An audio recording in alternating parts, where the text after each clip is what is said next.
प्रकाश जी, अभी पूर्णिया का मसला सुलझा नहीं था कि अब बेगूसराय की बारी आ गई है। कन्हैया कुमार पिछली बार लेफ्ट से लड़े थे, लेकिन इस बार कांग्रेस के प्रत्याशी बनना चाहते थे, हो नहीं पा रहा है ये। देखिए, बिहार की राजनीति को अगर समझे तो लालू यादव अपने बेटे तेजस्वी यादव के पॉलिटिकल भविष्य को सुरक्षित रखना चाहते हैं। इसीलिए कन्हैया कुमार, जो कि पिछले लोकसभा चुनाव में कम्युनिस्ट पार्टी के टिकट पर लड़े थे चुनाव, अब वो कांग्रेस में आ गए हैं। बेगूसराय जो है परंपरागत रूप से सीपीआई का गढ़ रहा है, वहाँ पर वामपंथी कैडर के कुछ वोट्स हैं, जिसके तहत गठबंधन में वो सीपीआई को सीट दे दी गई और एक रास्ता कन्हैया कुमार का उस तरीके से ब्लॉक किया गया। पप्पू यादव समुदाय से आते हैं, आंदोलनकारी हैं, फाइटर हैं, जमीन पर रहते हैं और शिखर पर थे अपने बाहुबल के चलते, और पूर्णिया से वो निर्दलीय लोकसभा उम्मीदवार भी जीते थे 1991 में, जब बाहुबली की छवि थी। अब समय बदला है और मधेपुरा से जब विधानसभा चुनाव लड़े थे 2020 में, जो जहां की वो रहने वाले हैं, वहां से भी वो बुरी तरह हारे थे, यहां तक कि जमानत जब्त हो गई थी। तो यादवों का वोट जो है लालू यादव के साथ है, तो कोई और यादव चेहरा न उभरे सीमांचल बेल्ट में, इसीलिए उनका रास्ता ब्लॉक किया गया, ताकि चूंकि वो कांग्रेस पार्टी में शामिल हुए, कांग्रेस पार्टी में जान फूंकने की शक्ति है उनमें, क्योंकि आंदोलन अच्छा करते हैं। तो ये डर सताया, इसीलिए न सुपौल, न मधेपुरा, न पूर्णिया, जहां से वो लड़ना चाहते थे चुनाव, इसलिए एक रास्ता वो ब्लॉक किया गया, क्योंकि यादवों का जनाधार लालू यादव के साथ है। और अब देखना ये है कि पप्पू यादव करते क्या है, कि निर्दलीय चुनाव लड़ते हैं, कांग्रेस पार्टी में अपनी पार्टी को मर्ज तो कर लिया था, तो देखने वाली बात होगी। और जहां तक सीट शेयरिंग की बात है, आपने बताया। अच्छा, एक बात बताइए, अगर जैसा आप बता रहे हैं कि ये तो आगे देखना होगा पप्पू यादव क्या करते हैं, अगर वो निर्दलीय चुनाव लड़ते हैं तो इससे कितना नुकसान होगा आरजेडी और कांग्रेस को? देखिए, यादवों का आधार वोट लालू यादव के साथ है, और जहां तक पप्पू यादव की बात है, हाँ जरूर यादव वोट में सेंधमारी जरूर करेंगे, क्योंकि वो कई बार वहाँ से सांसद रहे हैं और उस इलाके में थोड़ी बहुत पैठ है, तो कुछ यादव तबका जो है वोट जरूर दे देगा। लेकिन लार्जर पर्सपेक्टिव में देखें तो यादव समाज जो है लालू यादव को ही नेता मानता है, और तेजस्वी यादव एस्टैब्लिश्ड लीडर हो गए हैं। उस बेल्ट में लालू यादव के रहते हुए भी पप्पू यादव निर्दलीय चुनाव जीत चुके हैं। 2014 में बगल के ही सीट मधेपुरा से वो राष्ट्रीय जनता दल के उम्मीदवार के तौर पर जीते थे। 2020 में उसी बेल्ट में विधानसभा चुनाव लड़ा, वो उनकी जमानत तक जब्त हो गई। तो समय, मैं वही कह रहा था, समय बदल चुका है, तेजस्वी यादव भी एस्टैब्लिश्ड लीडर हो गए हैं, तो यादव अभी गोलबंद हैं इस इलाके में। लेकिन हाँ, कुछ वोट सेंधमारी जरूर करेंगे, जिससे नुकसान आरजेडी को ही होगा और फायदा बीजेपी को होगा। गठबंधन में दरार है वो खुल करके सबके सामने आ गया है। बहुत बहुत शुक्रिया आपका तमाम जानकारी के लिए। लोकसभा चुनाव को लेकर बिहार महागठबंधन में सीटों का बंटवारा हो गया है। पिछले कई दिनों से सीट शेयरिंग को लेकर जारी माथापच्ची के बीच अब आरजेडी, कांग्रेस और लेफ्ट के बीच सीटों को लेकर सहमति बन गई है, जिसमें सबसे ज्यादा सीटों पर लालू यादव की पार्टी यानी आरजेडी चुनाव लड़ेगी, जबकि 9 सीटों पर कांग्रेस अपने उम्मीदवार उतारेगी और 5 सीटों पर लेफ्ट चुनाव लड़ेगी। वहीं महागठबंधन में सीट बंटवारे के बाद पप्पू यादव और कन्हैया कुमार को बड़ा झटका लगा है। जहां एक तरफ आरजेडी के हिस्से में पूर्णिया सीट आई है, तो वहीं बेगूसराय सीट लेफ्ट के हिस्से में आई है, और आरजेडी ने पहले ही पूर्णिया सीट पर बीमा भारती को अपना उम्मीदवार घोषित किया है। आपको बता दें कि पिछले चुनाव में कन्हैया कुमार ने सीपीआई के टिकट पर बेगूसराय से चुनाव लड़ा था, हालांकि इस दौरान उनको हार का सामना करना पड़ा था। वहीं इस सीट बंटवारे से साफ जाहिर है कि लालू यादव ने ऐसा दांव चला कि पप्पू यादव और कन्हैया कुमार के पास कोई मौका नहीं बचा।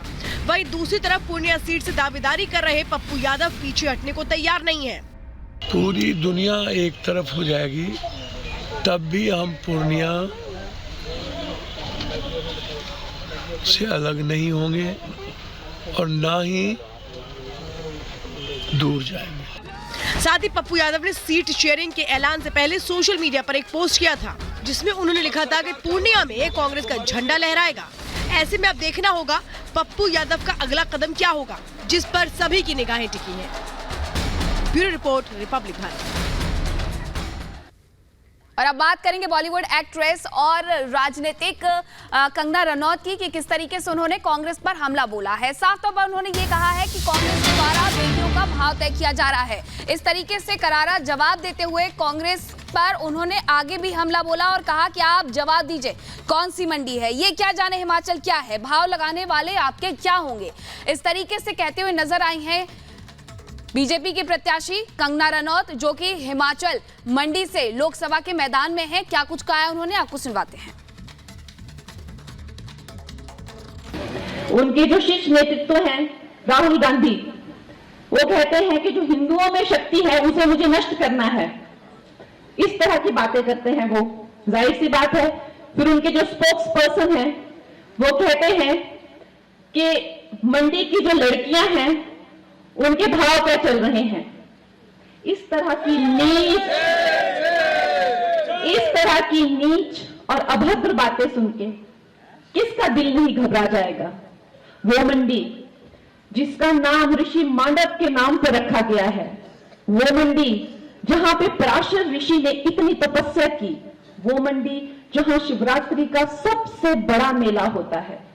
इस मंडी की बहन बेटियों के बारे में इस तरह की सोच रखना कितनी नीचता की बात है। लेकिन फिर इनसे उम्मीद ही क्या की जा सकती है। आप देखिए हमारे जो शीर्ष नेतृत्व हैं नरेंद्र मोदी जी, वो क्या कहते हैं, मैं मरते दम तक शक्ति की रक्षा करूंगा। बहन बेटियों के लिए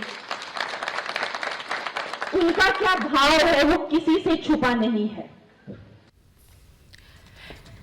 तो अपने बयानों के लिए मशहूर कंगना रनौत अब राजनेता बन चुकी हैं और आज पहली बार वो अपने लिए चुनाव प्रचार करने अपने इलाके मंडी में उतरी। समर्थकों का भरपूर सहयोग मिला। जय श्री राम के नारों के साथ कंगना रनौत ने अपने चुनावी आंदोलन की शुरुआत करती है, बिगुल फूंक दिया है। कंगना जी को जय श्री राम, जय श्री राम, जय श्री राम, कंगना को जिंदाबाद, जिंदाबाद, जिंदाबाद। ये जो मेरे मंडी की जनता है ये दिखा देगी कि हम लोगों के दिल में क्या है। सड़क पर लाखों की संख्या में लोगों का हुजूम।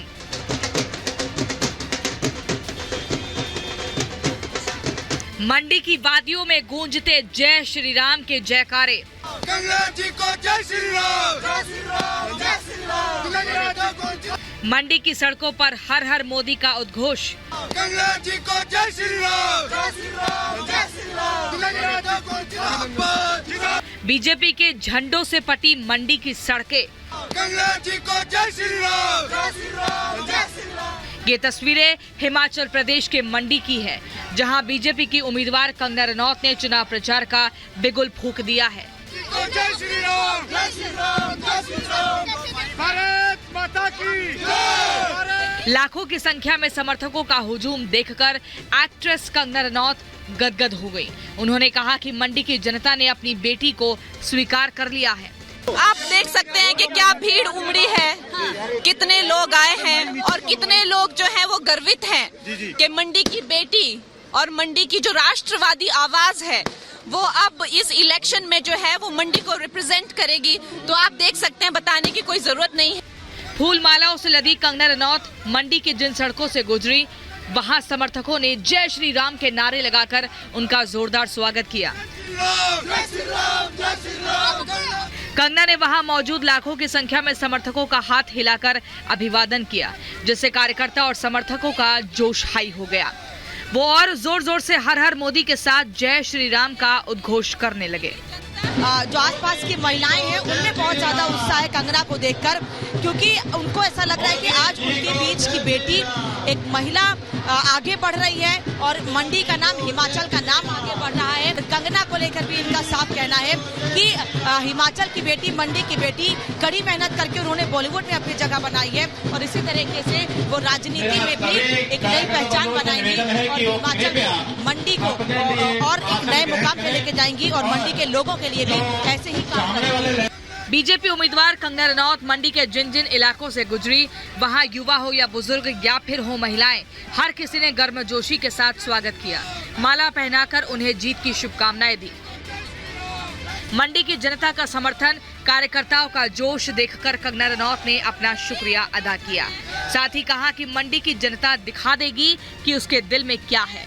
उनके जो स्पोक्स पर्सन हैं वो कहते हैं कि मंडी की जो लड़कियां हैं उनके भाव क्या चल रहे हैं। इस तरह की नीच और अभद्र बातें सुन के किसका दिल नहीं घबरा जाएगा।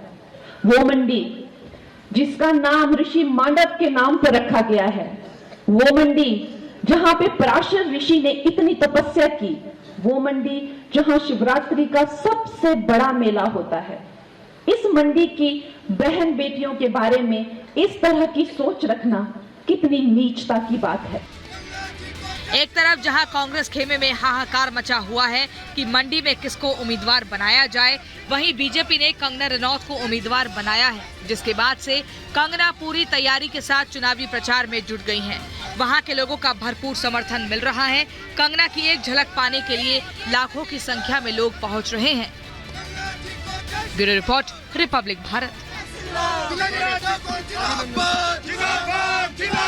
कंगना जी को जय श्री राम।